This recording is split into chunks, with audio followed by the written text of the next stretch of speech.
જય શ્રી કૃષ્ણ વૈષ્ણવોને એક નવી રાસમંડળી લઈને આવ્યો છું, જે તમને અત્યારે શોર્ટ વિડીયોમાં બતાડું છું. આખો વિડીયો યુટ્યુબમાં અપલોડ થશે. તમારે જે જોવું હશે આ રીતની આખી રાસમંડળી છે.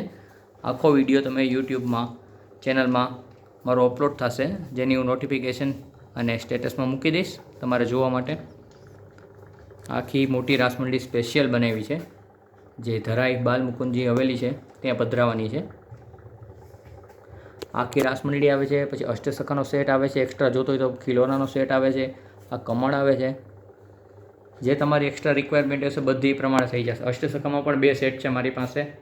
આ રીતનો એક બીજો સેટ છે. ગાર્ડન પર તમે આવી રીતે ગોઠવી શકો છો ઠાકોરજી પાસે. કાંઈ પણ તહેવાર હોય, જન્માષ્ટમી છે, દેવ દિવાળી છે, કાંઈ પણ ઠાકોરજીને આવી રીતે કરી શકો છો. આ મોટી રાસમંડળી બનાવી છે સ્પેશિયલ વિથ ગાર્ડન સાથે. ગાર્ડનમાં રાસમંડળી.